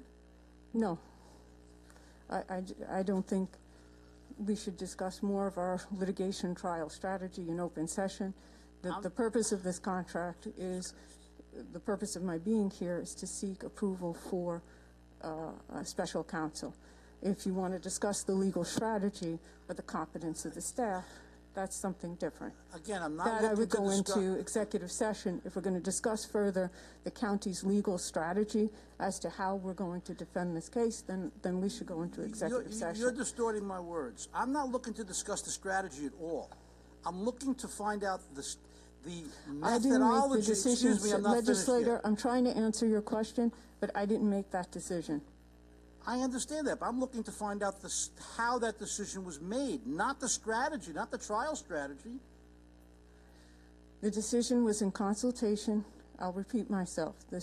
We discussed with the county assessor, with the head of the Assessment Review Commission, and legal counsel to determine what it was the best suited counsel to proceed to put together an effective defense. That's how the decision was made. All right, so you're not going to answer the question. Thank you. Is there a panel that we use for tax cert cases? There is an established panel in the county attorney's office for special counsel. There are few firms that were deemed qualified to handle tax certiorari. As you know, it's a very specialized area of law, and there are a few firms that would not pose a conflict of interest. So that's why this firm was selected. But it is anticipated that occasionally the county would have to go outside the office to hire a firm to defend the county in a case. Yes. All right. Legislator Rhodes? Would, Ms. Licurdo, would it be fair to say that because of the complexity of the action, there may be attorneys in the certiorari department, the county attorney's certiorari department, that are qualified to handle the case, but because of the complexity of the case, that would be the only case that they would be able to handle? Is one of the strategies behind going to outside counsel the fact that the number of staff you have and the resources that you have and the fact that that's all they would be able to work on to the detriment of the remaining cases in the portfolio? Yes, sir. Okay. Yes, Thank you. Thank you.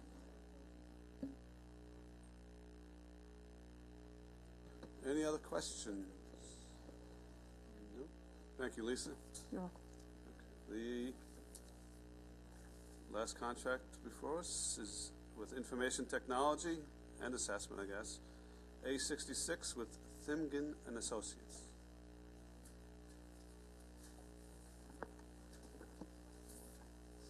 Good afternoon, Joe Jacovina, Deputy Commissioner Information Technology, A66 2021, Thimgen and Associates for the Department of Assessment. This is a renewal contract for 3 years for the Prognos software, providing annual support and maintenance for the residential property value assessment software. This includes modeling training and a mentorship program and assessment. We are asking for approval for $550,000 for the first year of this contract. This is a sole source contract. I'll be happy to answer any questions.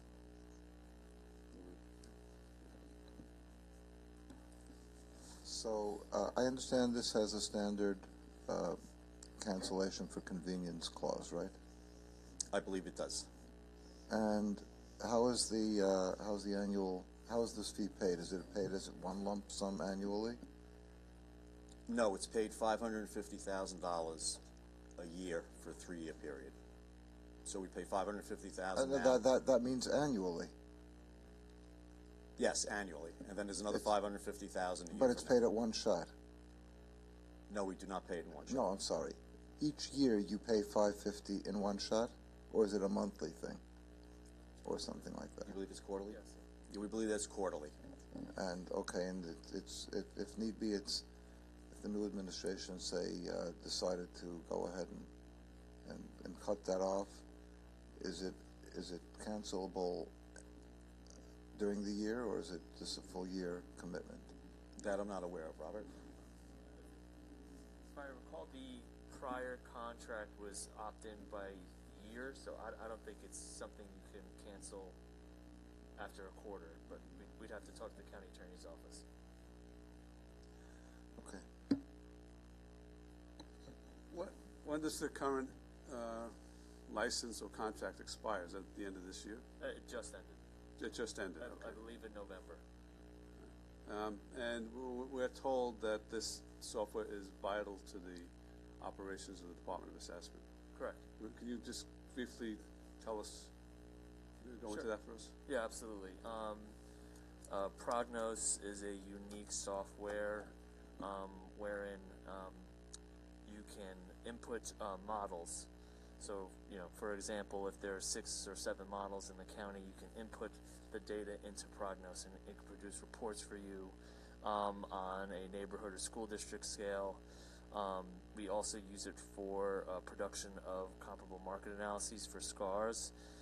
So for this past year, I believe there was 13,000 SCARs that were taken to hearings, and we used Prognos to produce those CMAs to defend the county's value. Any other questions? Legislator Schaefer? Just a quick question. Mr. Miles, if the roll is frozen, then are we using Prognos? Do we not need Prognos? We don't know when. I'm just trying to see the purpose. Yeah, I think you should still use Prognos. One, especially for SCAR. No matter the status of the roll, whether it's paused or whether it's a trended roll or a reassessment roll, you still need this program to produce comparable market analyses for court. In terms of a valuation tool, I think no matter what, whether you're paused or you're in evaluation year, I think it's good to know where you are as a status in the county, and it's a program that you can use to analyze, the circumstances. So I think it's a tool that would be valuable to the new administration. But we wouldn't be adding to it or anything, would we, in the next, say the role's going to remain frozen for the next year. Are we adding anything to it, or are we not? To the program? To the program, yes. We're not necessarily updating anything. You can input data. Could. It will produce values. So whether it's of use to the new administration or not, it's up to them. But I think it's a good analytical tool to have to see where we are at, and you can utilize the data internally from Adapt and connect it to this software to gauge where your neighborhoods are trending up and down. There's still volatility, I would say, with the neighborhoods where we are now, but I think it's definitely a useful tool for the new administration to use to see going forward how Omicron affects the market, and if this is the new reality, because the market is very high right now, or whether it settles down. So I no matter what the situation is, I think is a valuable tool. Okay. And one more question. What if we don't renew it? What happens? What happens to the information? Is it not usable? I mean, what happens to the program?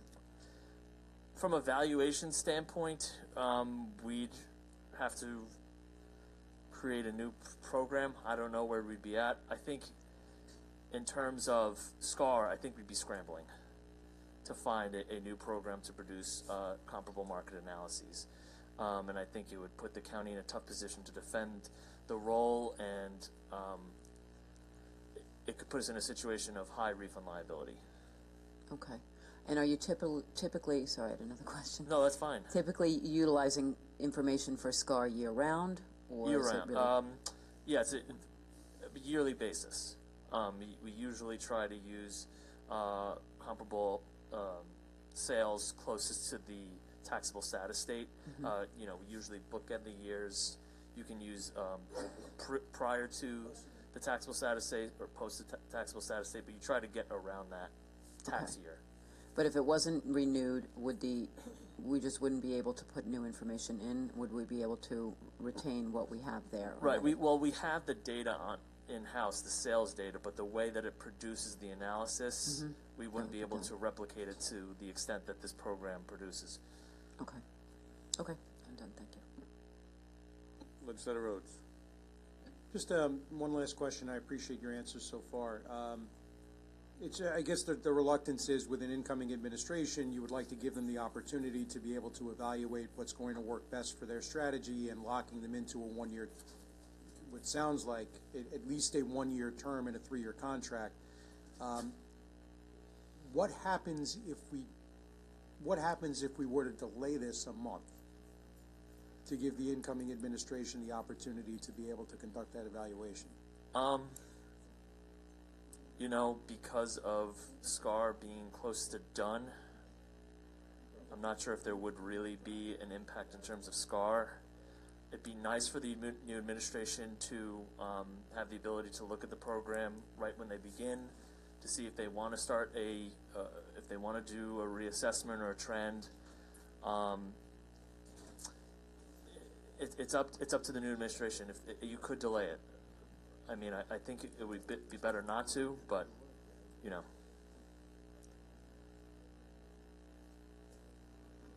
Thank you. You did say that the license or contract had expired, the current contract, right? Yes.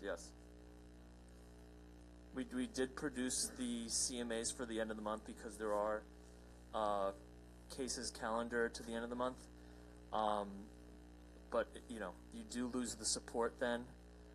If you want to make changes to the market analysis in the program, so that's something to consider. I mean, we are at the tail end of the calendar, so that's something to consider in terms of liability. But I highly recommend the program to the new administration, but it is something that can be delayed, but I highly recommend to move forward with the program. If we delay it, if we don't vote on it now, by the time we go through, I guess we're looking at the middle of January, right? So you're looking at an entire month. That's right. So does that create a problem? Not in terms of SCAR. In terms of begin processing for trends or values, I think every month is very valuable. The way that the calendar works, when you do evaluation, you really want to start as soon as those sales come in,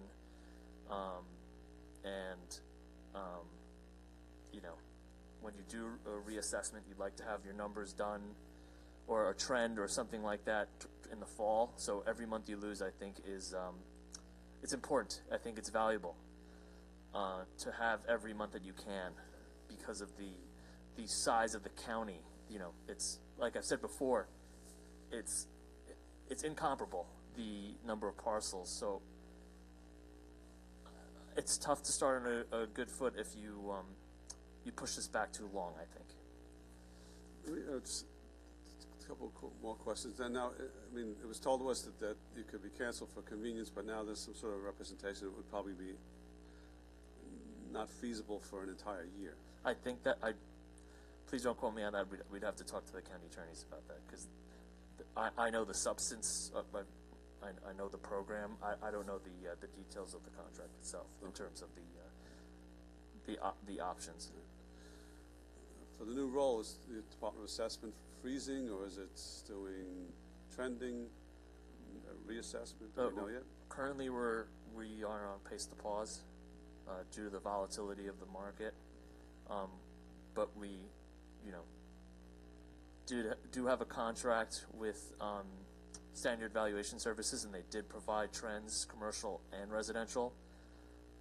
So that's not to say they can't be inputted. Right. I think that's probably a question for the transition, what they want to do. I'd probably recommend closing the year on a pause and probably starting anew, just based on the situation we're in right now. But again, that's for the policymakers. Does Standard Valuation use Prognos? Yeah, they use the Tinnigan Associates as a subcontractor, and he will use his program. Okay, all right, that's different. Right. Any other questions?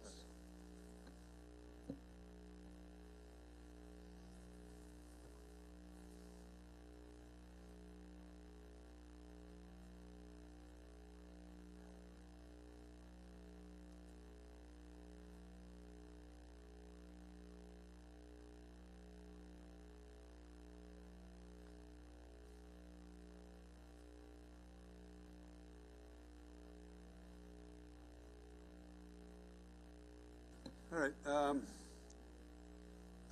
Did I have a motion second on that? I did at the beginning, right? Yes. Any public comment on those contracts?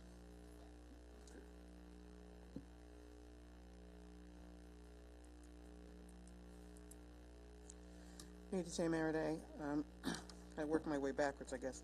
The most recent one, with regard to hearing that it was a sole source contract, I'm just curious as to how that contract was generated, and also I continue to not hear that any of the vendors that are brought before this body, this county, have any representation as a minority woman or veteran-owned business. Again, if we're talking about diversity, inclusion, and most importantly, equity, since we're in the top 5 of taxpayers, and I'm sure that creatives and entrepreneurs of color who are veterans and also disabled who live and work in this county would like the opportunity to at least access a contract maybe within county government, but I've yet to hear that reference mentioned in that. And also I was concerned about that there was a previous contract for the payment. I say if we have to render those costs from Superstorm Sandy, then we have to render those costs. Unfortunately, there was a lot of waste, misappropriation that was a part of the funding and the resource distribution from Superstorm Sandy. So my concern continues to be the lack of, let's just say, accountability with regard to the contracts that were administered from the county for that process, and I can only hope that we can do a better job when we get federal funds. I'm not asking for another superstorm or natural disaster, but in light of that, I am hoping that we have learned some lessons as it pertains to contracting opportunities and being more inclusive, diverse, and equitable. But I really am concerned about, again, the sole source process and the, and the delay as far as getting information for contracts that relate to Sandy. And my last question, as it pertains to that Bay Park project, it was mentioned that there are other remedial activities going on. I'm hoping that there isn't going to be a situation where we have double billing, because we have the conversion process that is taking place starting at Bay Park going to Cedar Creek. So a lot of the activities relating to preparing the facility for that will require resource outlay. So I'm hoping that we're not paying two different contractors for similar work that's involved in that particular project as well as that facility. Thank you. Okay, thank you very much. Any other public comment? If not, I'll call for a vote on these three contracts, B29, E188, and A66. All in favor signify by saying aye. Those opposed? They carry unanimously. Motion to recess by Legislator Drucker, who's new to the committee. Seconded by Legislator Rhodes. All in favor of recessing signify by saying aye. Aye. Those opposed? The rules is recessed.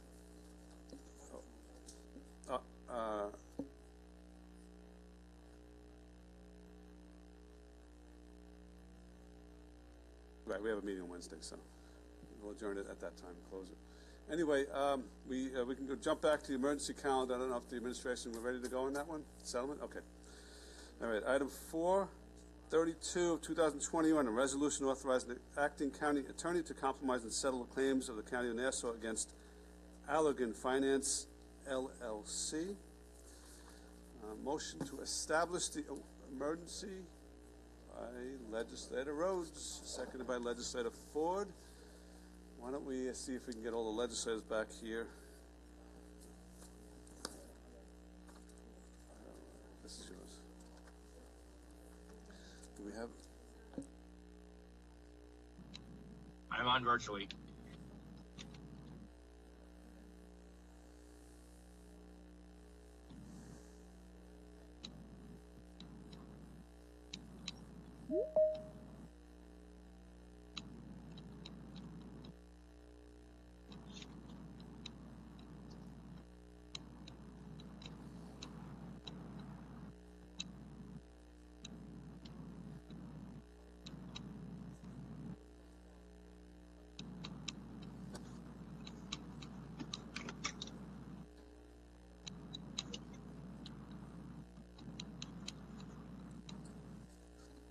All in favor of establishing the emergency signify by saying aye.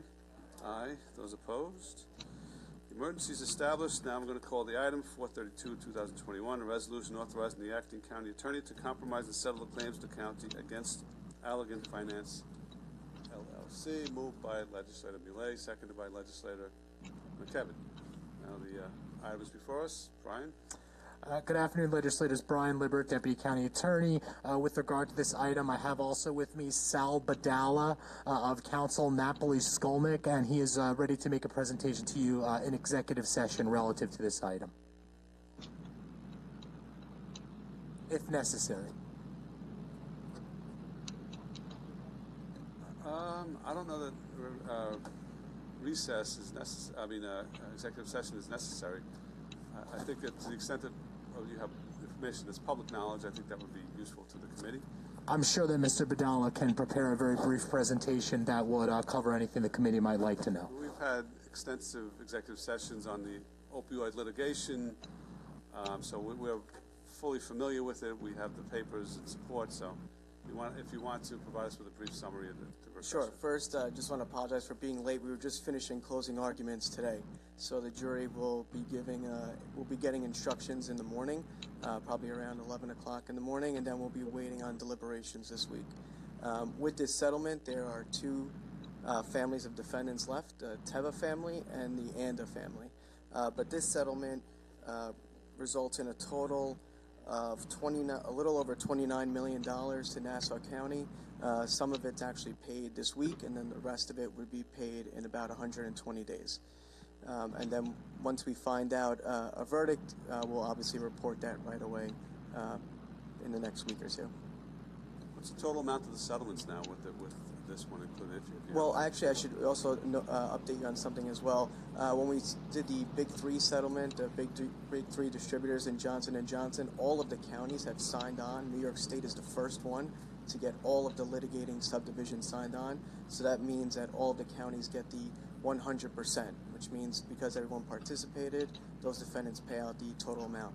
I don't have the exact number of the total settlements, but it's well over $100 million at this point. Any questions, counsel? No?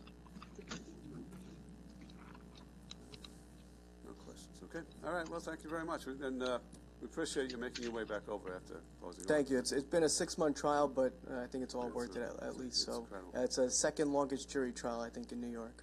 Oh, wow. Yeah. Wow. All right. Any discussion among the legislators?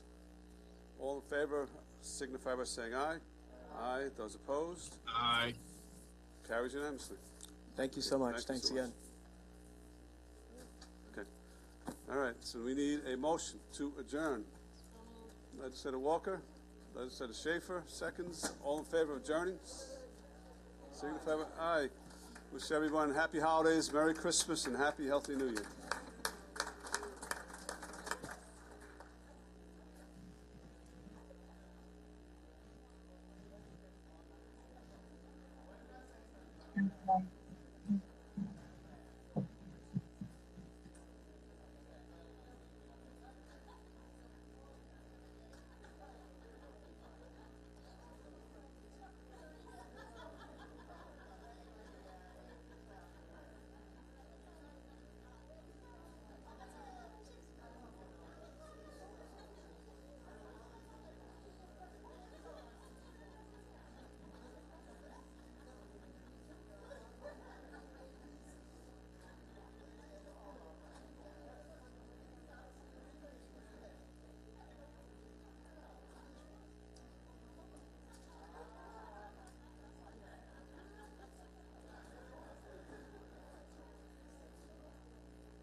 try and get you answers, sir. Okay.